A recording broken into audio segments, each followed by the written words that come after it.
Welcome to the Self-Publishing School podcast. This is the podcast to listen to if you're an aspiring writer or an author who wants to be more successful.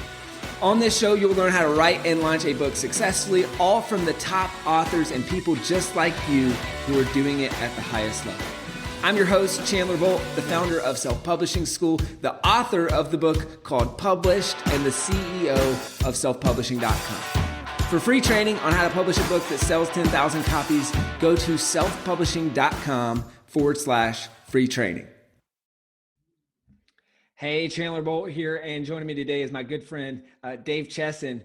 Dave is an SEO whiz. He's the creator of Kindlepreneur.com, also of the software tool Publisher Rocket, and this is one of the top tools and probably most recommended tools at Self-Publishing School. So we recommend just about every author that we work with use Publisher Rocket as they're going through the writing and publishing process.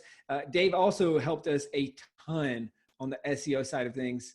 I owe so much to this guy and so much just thanks and appreciation. He came in early on and was like, hey, you're screwing everything up.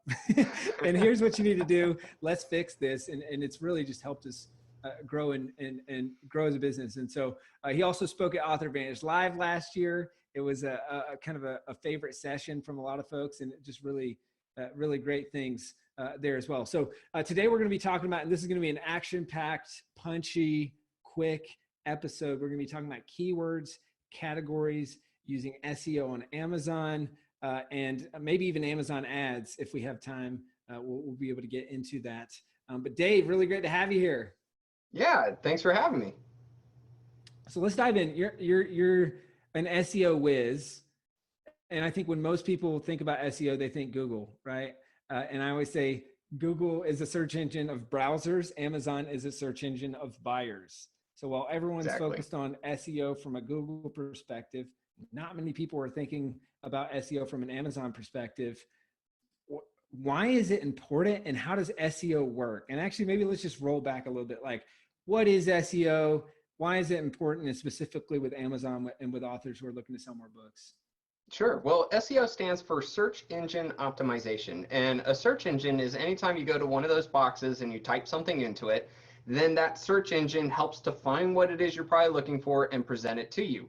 That sounds like Google, that sounds like Amazon, that sounds like YouTube. They're all different search engines. And so understanding what it is they look for and how they choose what to show that person is what SEO is all about. So this is like trying to get your website to rank for a search term when somebody types it into Google. Or more importantly, what we're talking about today is what do you need to do in order to convince Amazon so that when somebody types something into that search box, they show your book over somebody else's.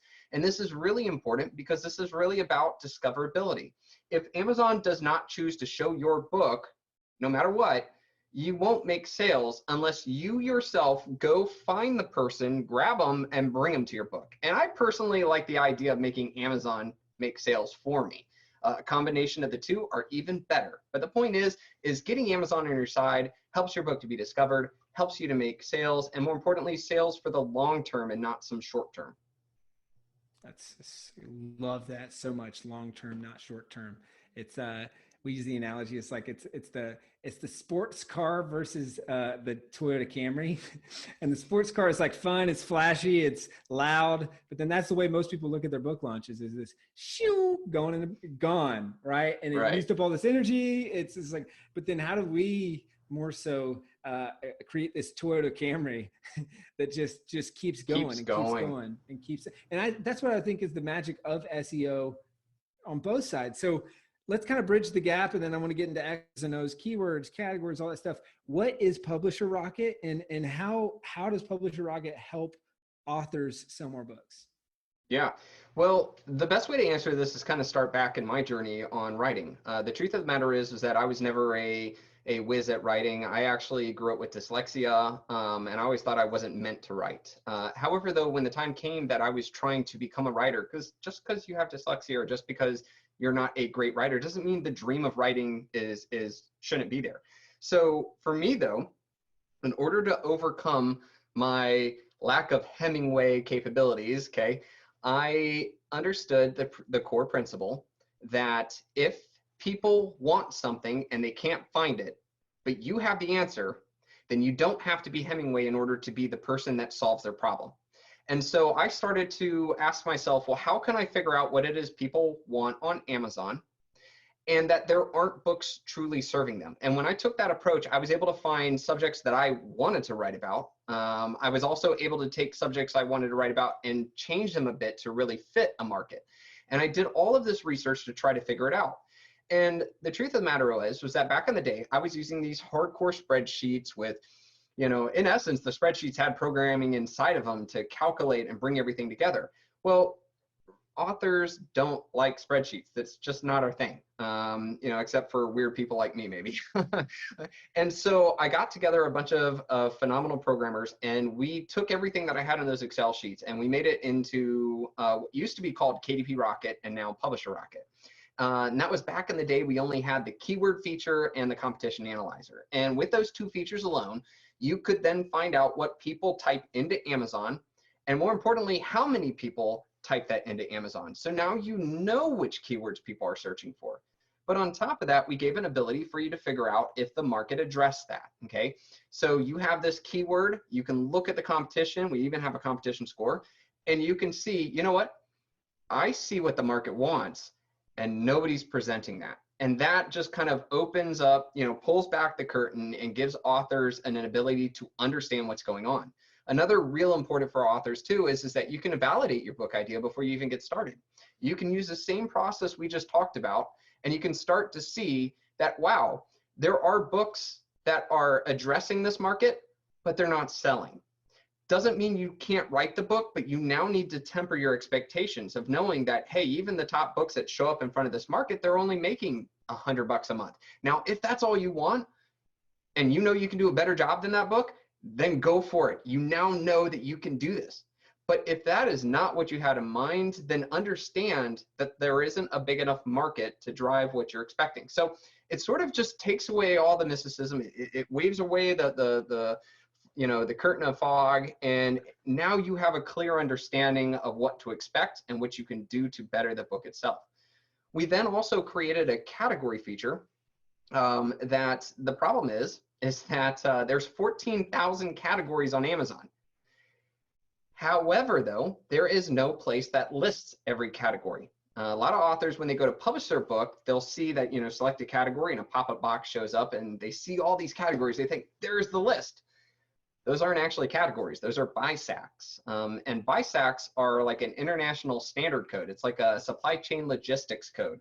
Barnes & Noble, iTunes, Amazon, all the bookstores use the BISAC codes, and they use that with publishers, and then they take the book, the selected BISAC, and they put it in their respective category. So when you select from that pop-up box, you're selecting a BISAC, and then Amazon's placing you in something they think corresponds to that BISAC. But there's only 4,700 BISACs, and there's 14,000 Amazon categories. So there are a lot of categories that no authors are even selecting. So what we did was we took all 14,000, put it into our system, and we actually crawl and pull all the information in there. And now you can easily find the right categories for you, and you can immediately see how many books that day you would need to sell in order to be the new #1 bestseller. So again, just taking away the guessing. And this is even more important now that authors can select 10+ categories for their book. So knowing which categories to choose, finding the right ones that give you the best chance to be a bestseller are extremely important. And our final feature too is we have our AMS ads feature that is really quick and easy to help you build large list of keywords that pertain to your book. That's great. And both of those or all those things are super helpful. I'll kind of go piece by piece here. You talked about, and so, because a lot of people, I think, they'll think marketing, okay, perfect. My book's done. There's editing, I got the cover. It's time to market my book. Let me buy Publisher Rocket. Let me go in and do some investigation. But you talked about way before the importance of using this tool or doing research to validate an idea. Can you talk a little bit more about that, and anywhere else in the process, like I'm about to market my book, launch my book, where Publisher Rocket's really helpful to help set people up for more book sales, or kind of like you said, maybe even temper expectations or decide which book idea to write? Yeah, there are three times to really use Publish Rocket. First is before you write the book. The second is while you're writing the book. And the third is right when you go to publish. You could even say there's the fourth, which is continuation. But let's talk about those first three. The first one is before you write your book. So you have an idea and you are really excited about it. You can use Rocket to see if there's a market on Amazon right now.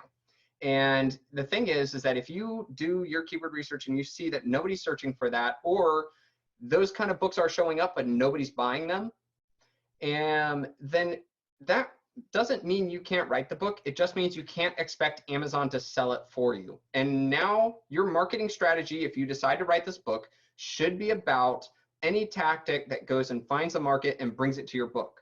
Because again, it doesn't mean that there aren't people out there. It just means they're not actively searching for your book. A good example of one of these generally is memoirs. Memoirs are great. People love memoirs, but nobody sits down and says to themselves, oh man, I could really use a middle child memoir right now. Instead, though, you need interruptive marketing to get in front of them in order to convince them to bring it. And that's where like Amazon ads is a huge part. So going back to this, if you do your research beforehand, you now will know, can I depend on Amazon or not? And from there, if you decide to still write your book, you now have a stronger marketing strategy in the future because you know what to expect and what not to and where to focus in the future. So it's very key there. In the middle, I love to use it to help me to write the book better. What I mean by this is that as you do your keyword research, you're going to find all the other tertiary terms and questions and types of books that people are looking for, and that can help you to research on what you should write about. A great example of this is a while ago, I was working with an author who was writing a book on how to sell art. That was the book. However, though, we found from Publisher Rocket that how to sell art online was actually being typed in way more than just the shorter term of how to sell art.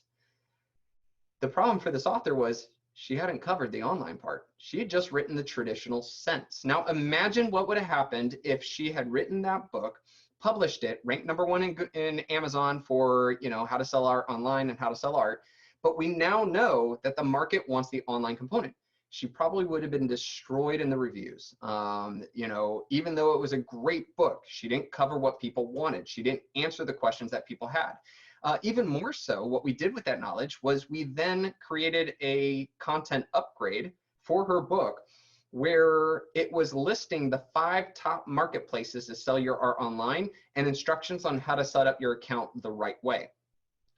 Her email subscription rate was through the roof. And again, it came from just understanding what the market really wanted. And she didn't change her book. She didn't change what the book was about. She improved it by covering what the market truly wanted, and she had a much better book and a much better sales. So that's how it can help in the middle. And then obviously we talked about keywords. Selecting your 7 Kindle keywords the right way, where you know it's going to help give you the highest chance of being seen and discovered, that's that next component. And let's just dive straight into that. And then I want to circle back to the category stuff and circle back to Amazon ads if we have time.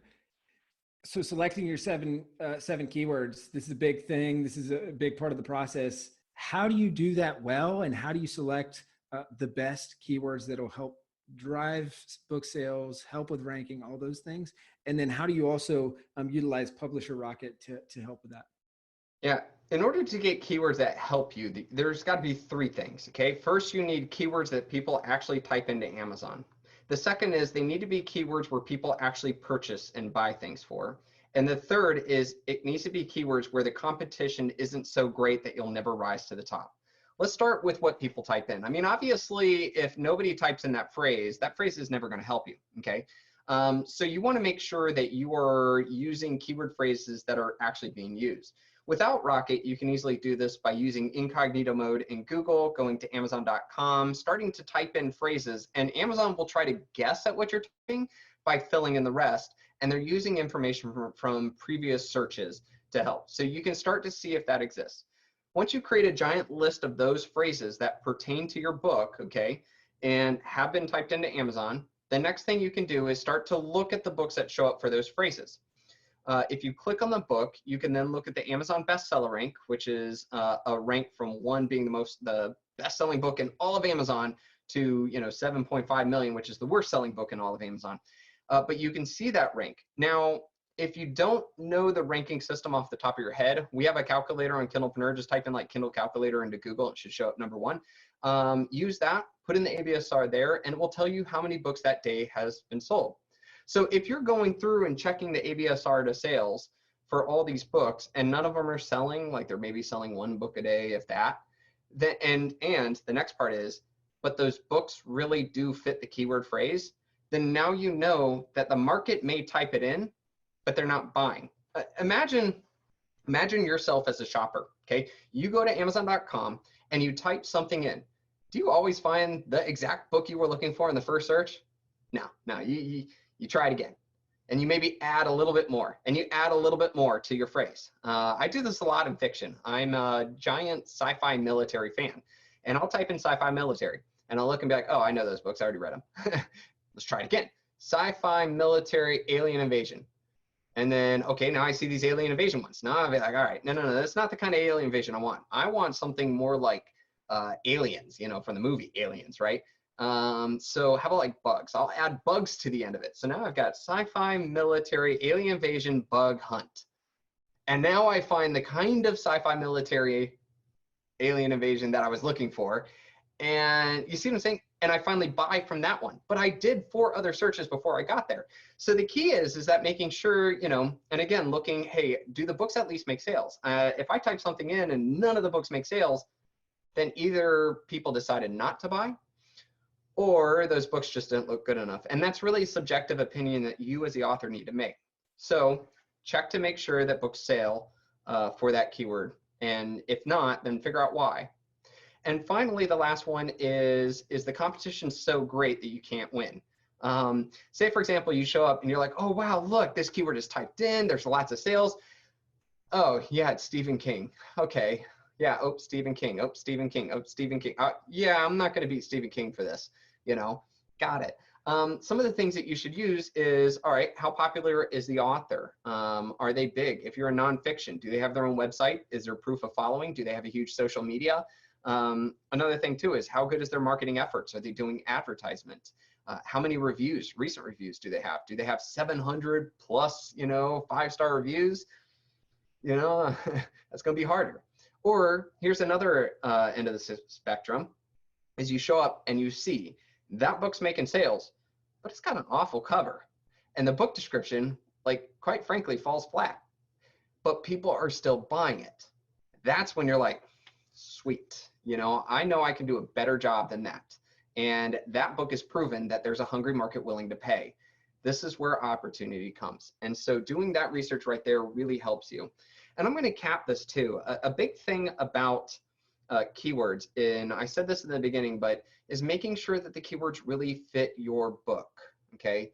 This becomes really important because the way Amazon treats your keyword, okay, is when you go to publish your book for the first time, they sort of give you the honeymoon period, okay? And this is where a lot of authors have seen like that first month to 3 months where sales are coming in, and then afterwards, all of a sudden the honeymoon period drops and sales might drop, right? What happens during this honeymoon period is that Amazon gives you the benefit of the doubt, and they take your keywords and they're showing you more.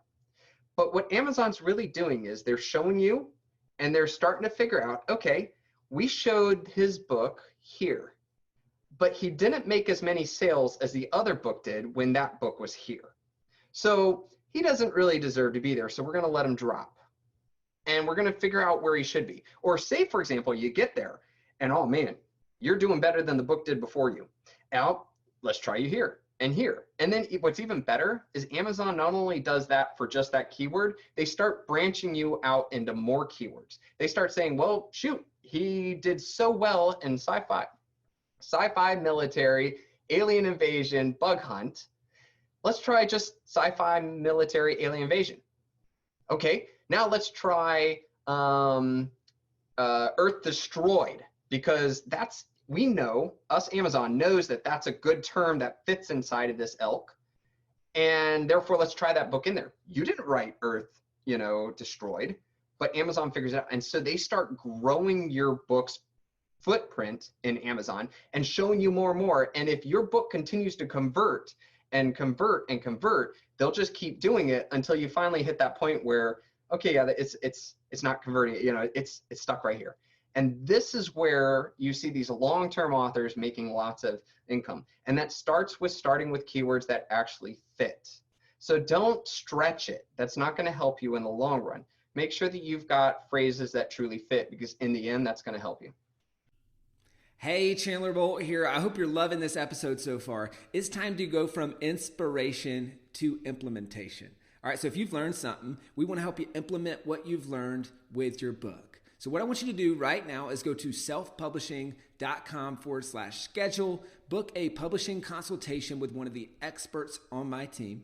We'll talk about your goals for your book, your dreams, your challenges, your next steps, and we'll start putting together a plan. All right, so go to selfpublishing.com/schedule, book a call with the team. Let's see how we can help with your book. It's time to implement. That's great. And hey, let's switch gears to categories, and then kind of in the home stretch here, if we have time, talk Amazon ads. What's your 90-second overview on how to pick great categories and that will maximize sales for your book, and then also how to use Publisher Rocket to help with that? Yeah, there are two ways that categories help with your book. The first one is if you're able to be a bestseller in it.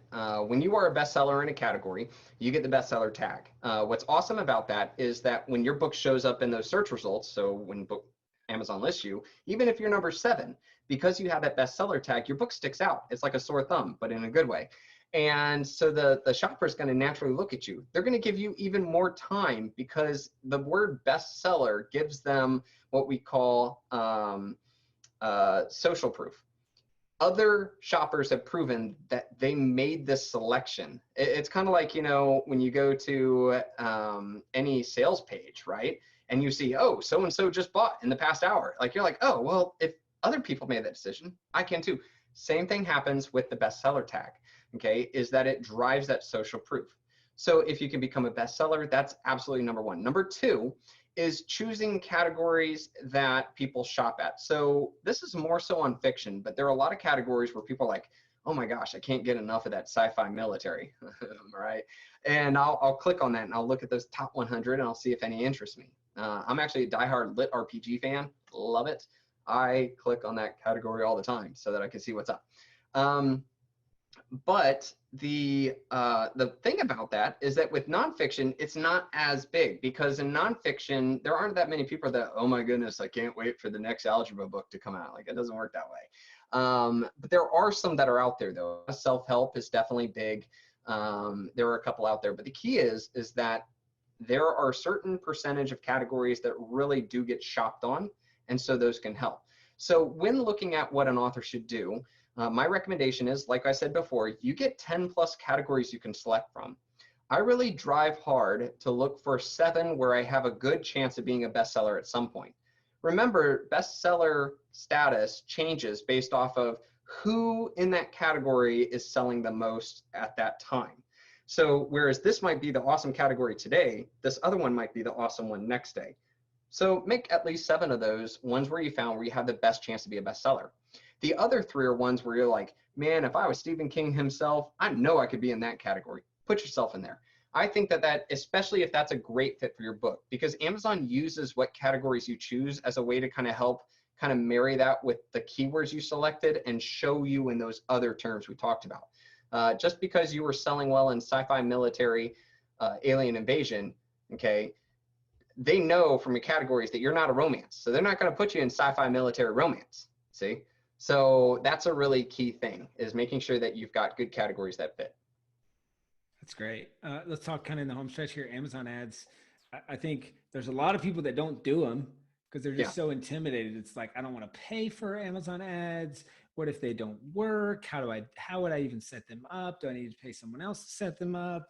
Maybe, I mean, there's legitimate concerns like my publisher has the access to my Amazon account. And so that sucks. But can you walk people through kind of the overview of why Amazon ads, who should run Amazon ads, and what's like the 101 of how to get them set up, and how can they use Publisher Rocket to help with the Amazon ads side of things? Yeah. So the best way to understand is advertisement is a great interruptive market. You're getting your book in front of people and trying to convince them to get your book at that point. When you're doing this on Facebook, okay, the problem with Facebook is that people are on Facebook for entertainment. They're not there to shop. They are looking at cat pictures, food, what their friends are doing, the latest politics of somebody else. Fun times today. They're looking for those things, and you're trying to convince them to stop what they're doing, leave the comfort of Facebook, go over to Amazon, choose to buy a book at that point, and more importantly, to buy your book. That is a lot of steps. Amazon ads, on the other hand, you're only trying to convince them to buy your book. You see, they're already on Amazon. They've already decided to buy a book. They're just trying to figure out which one. So your Amazon ad is just there to convince them to buy your book. I think it's much easier.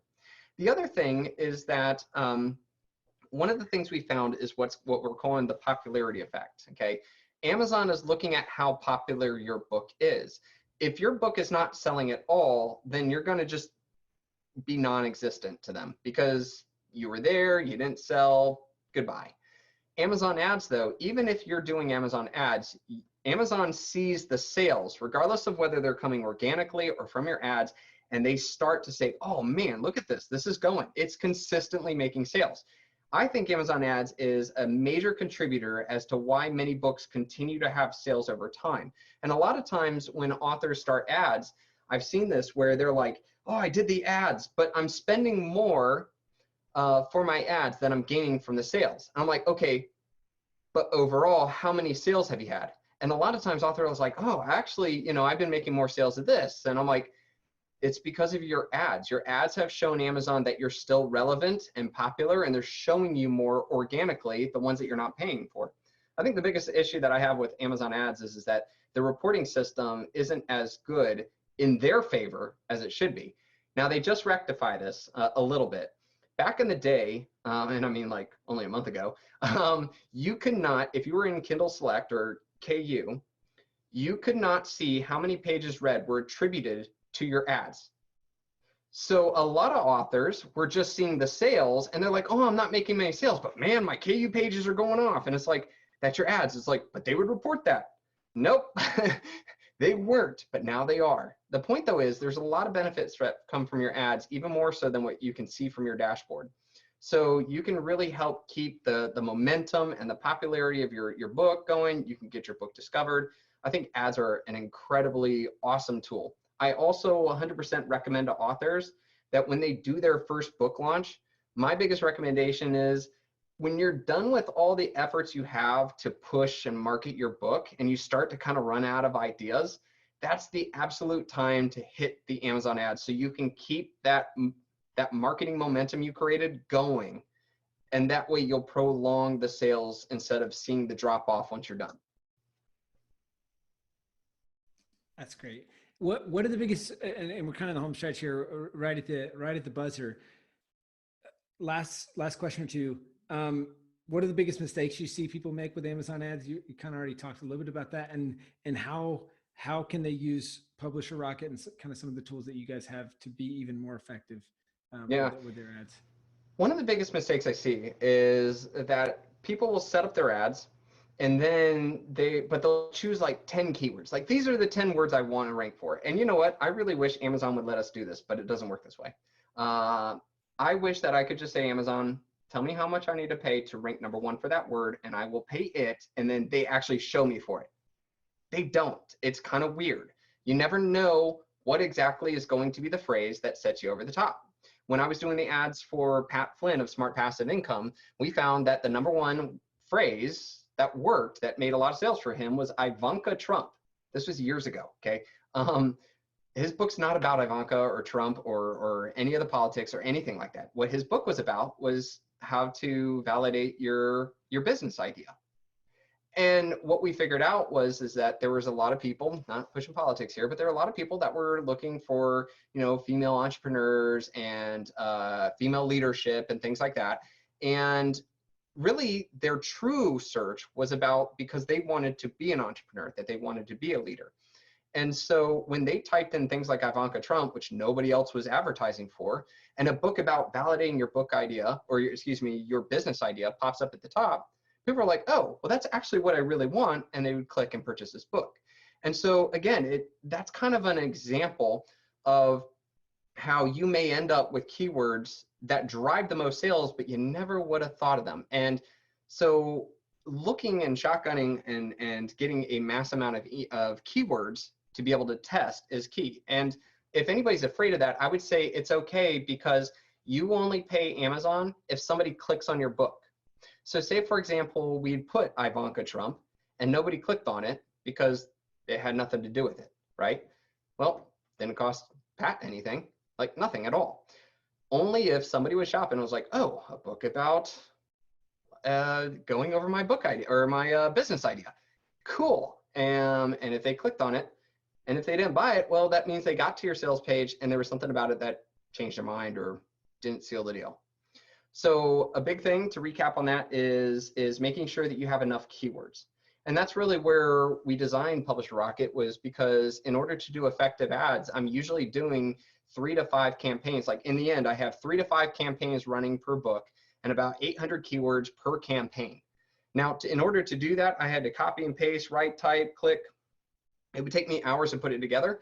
Luckily, I have a programming team. So I was like, hey guys, this is what I do when I create my ads. So help me to do this more effectively, efficiently. And we designed a system that pulls those keywords and ASIN numbers and all the things that you can use, and just allows you to copy and paste it right into your adverts.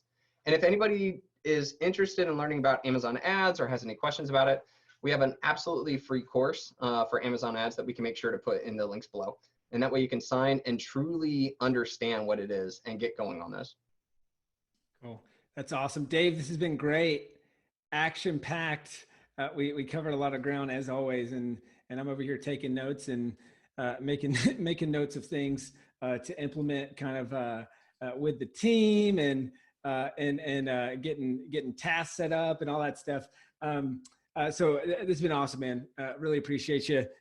A couple final questions, and we'll go real quick. I know we both are running into a time block here, but real quick, you spoke at Author Advantage Live last year. I know you were kind of in and out briefly, but you spoke and we got to hang out and you got to see, meet with some of the attendees, stuff like that. What was your experience? What were some of your takeaways and any thoughts? We've got a virtual one coming up this year. Like, any thoughts for people who are thinking about showing up to Author Advantage Live 2020 virtual experience? Yeah, I wish that something like that had been around when I first started. I mean, the biggest part was trying to figure all this information out. A lot of times I doubted if I would ever be able to succeed. And I think one of the greatest things too is seeing all the people who took this art seriously and built, and even more so, I love hearing about people's failures that then rose upon it, because everybody has failures. And that helps me to understand that, hey, you know what? It's no different when my first book failed. The key is I wrote the second one and I did better the second time, and so forth. And I think that's just one of the most powerful things you can gain. Yeah, 100%. 100%.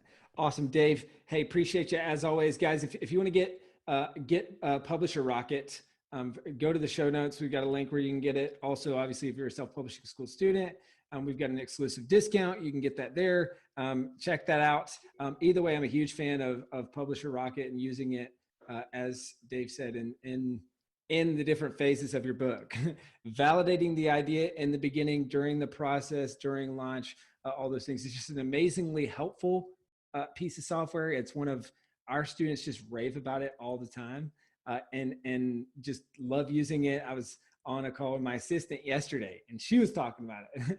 It's like how she used it as part of her book launch, and her husband was a self-publishing school student back in the day as well. And like, he used it and he was showing her how to use it. Just like, it's an amazingly helpful tool, an amazingly helpful piece of software. So check out the link in the show notes, as well as if you want to join us at Author Advantage Live this year, we'd love to have you. It's a virtual experience this year, so a little bit different, but our goal is to recreate a similar experience to in person, but virtually. So you can get a ticket at authoradvantagelive.com.